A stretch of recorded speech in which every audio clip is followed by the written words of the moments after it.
Hi, it's Mindy from Time to Unwind. And I have here a ball winder, and I am untangling this skein.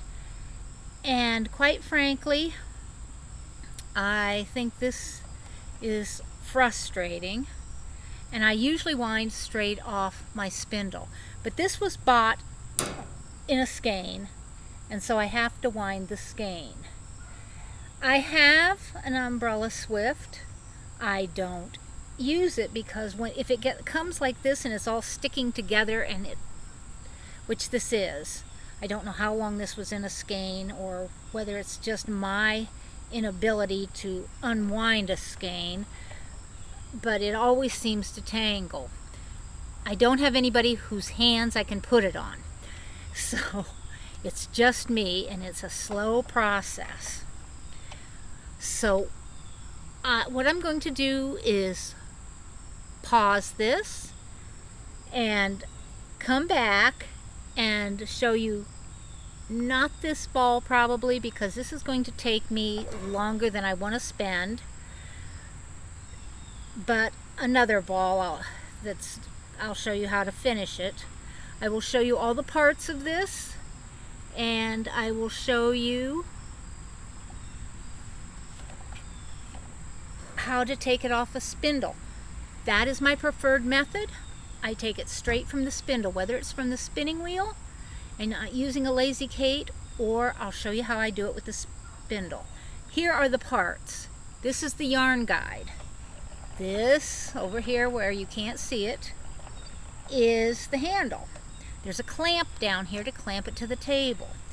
I like the tilted ones, the ones at an angle. As it moves, it winds the yarn in diagonals. You can see it with this one. It is nice. It makes a lovely center pole ball.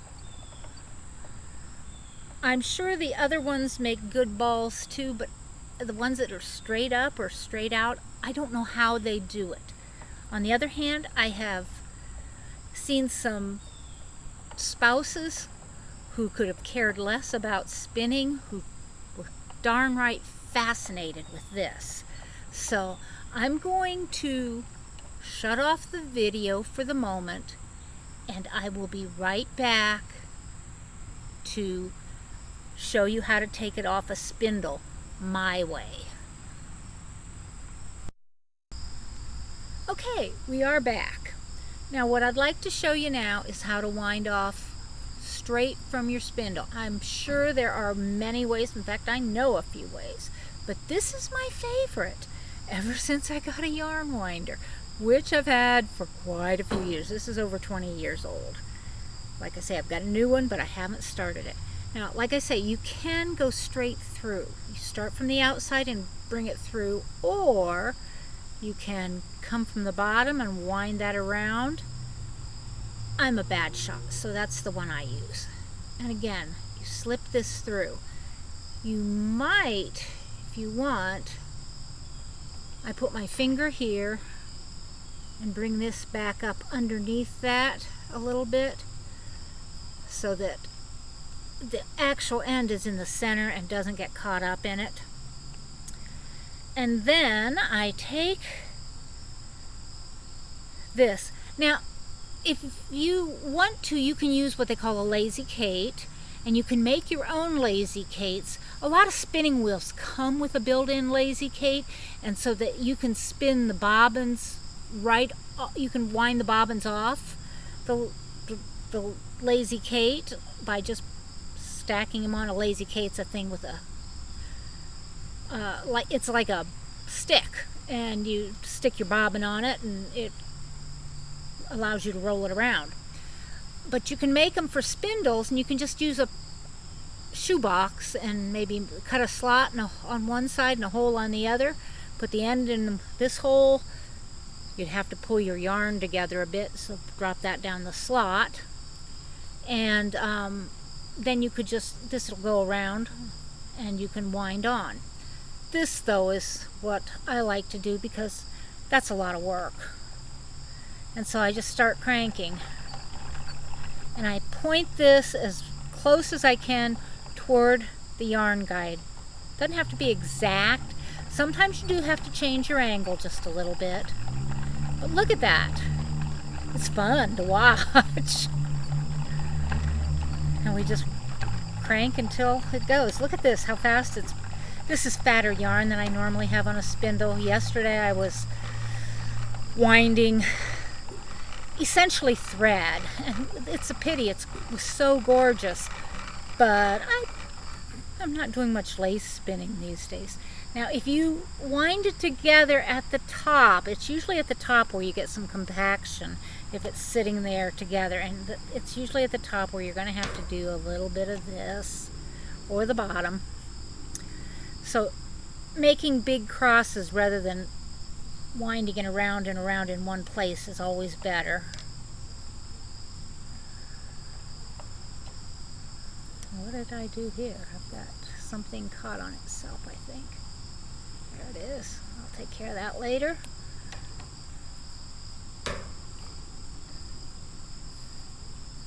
Wow, back at the beginning I did screw this up a little bit. And all you have to do is this, because then we're back to it.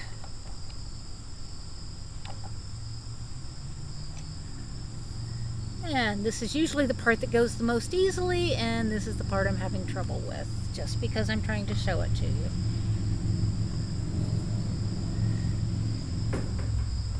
Now here on this table, I could try something like this. Yeah. I used to unspin it as I went.